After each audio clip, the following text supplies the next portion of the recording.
Hello. I'm gonna start my assessment on a 26-year-old female Hispanic for my nursing health assessment class.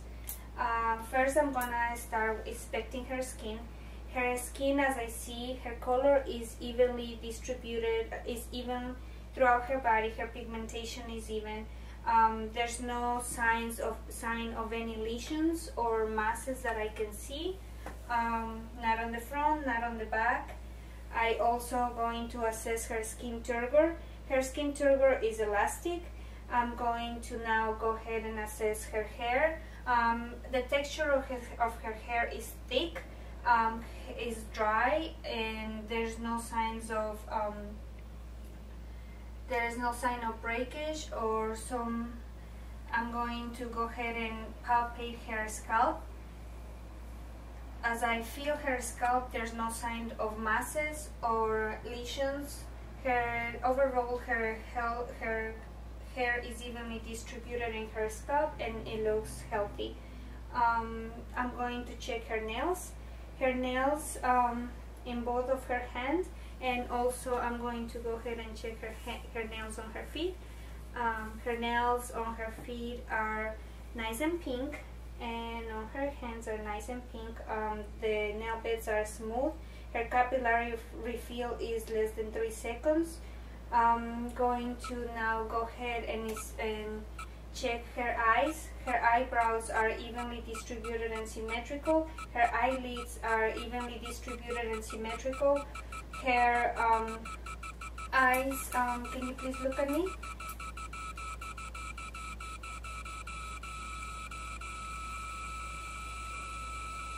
Okay, her sclera is white. Her conjunctiva and her cornea are, her sclera is white and her conjunctiva and her cornea are clear. There's no sign of drainage or any sign of infection. I'm gonna ask you to please look at my ear, okay, and look at the teddy bear over there. Okay. Now look at my ear again, okay, and look at the teddy bear. Okay. By doing this assessment, I can see, and also with the light, I can see that her pupils constrict to light and accommodate to distant object. So therefore, her pupils are equal, round, reactive to light and accommodation, and that will be it for your eyes. I'm going to ask you to please follow my finger without moving your head. Okay.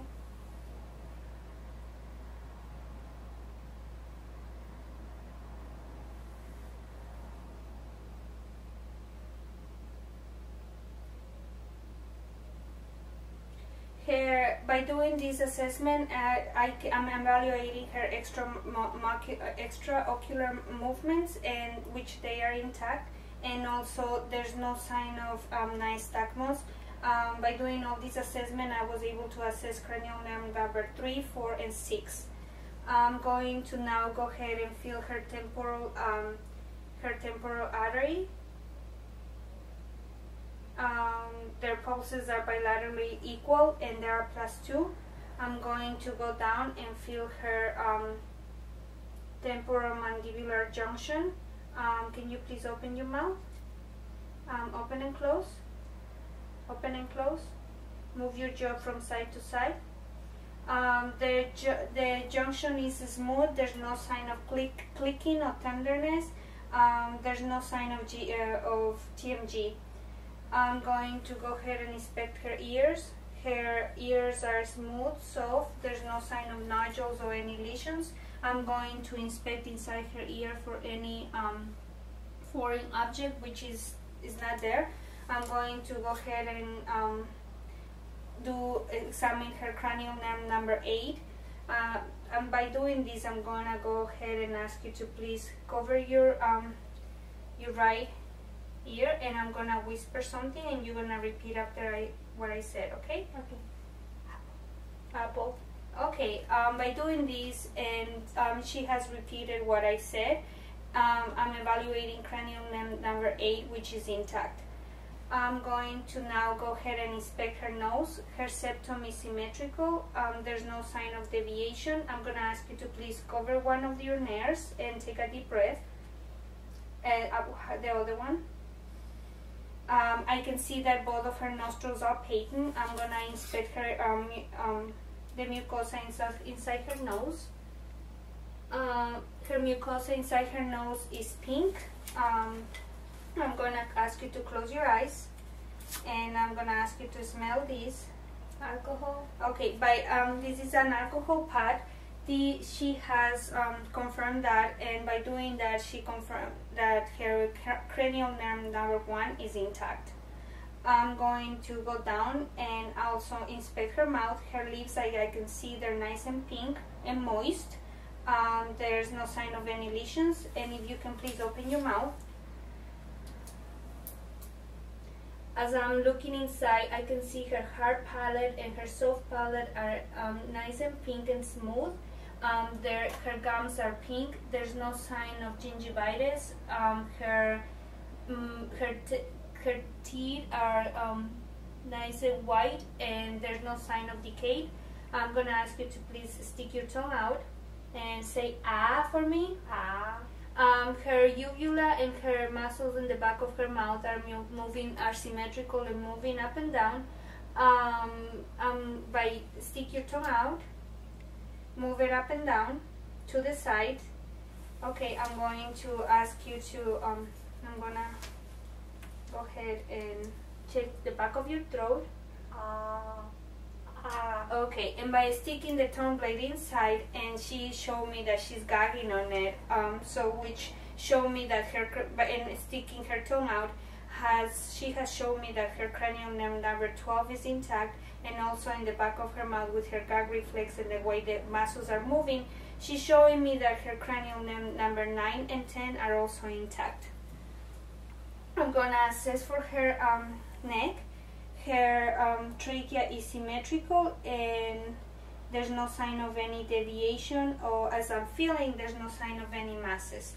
I'm gonna ask you to please move your head against my head. How about in the back, to the side? Move your shoulders all the way up.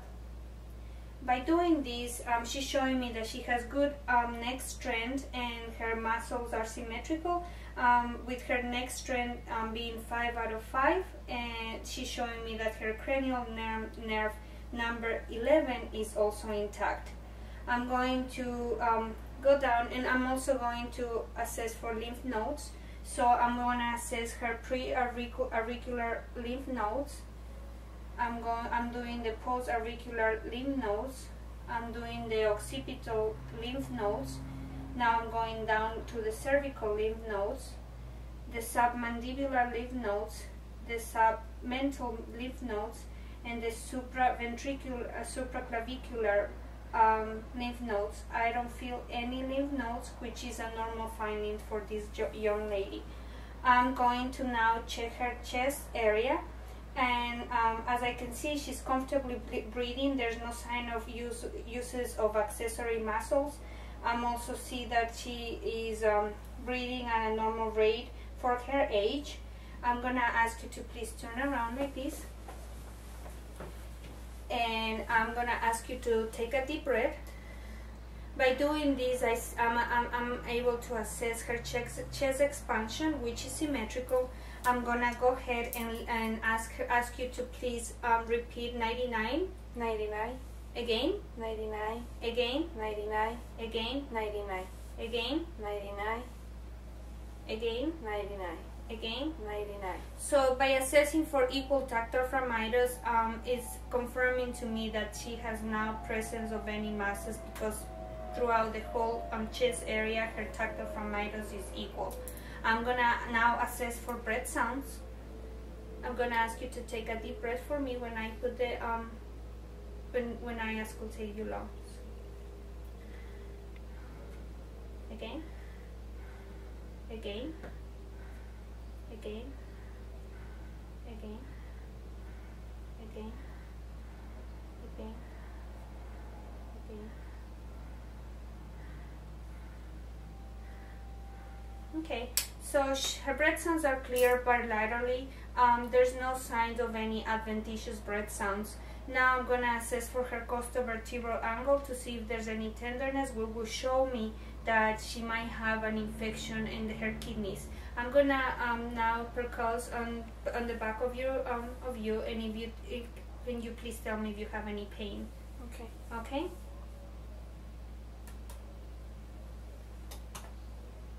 Any pain? No, I don't have. Okay, so my patient denies of any pain, which showed me that her CV8 is negative for any tenderness. Now, if you can please lay down again.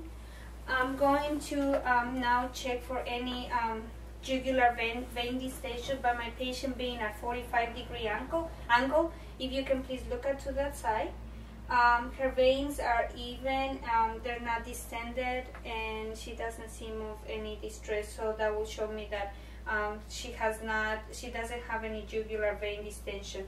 I'm also going to go ahead and assess for your carotid pulses.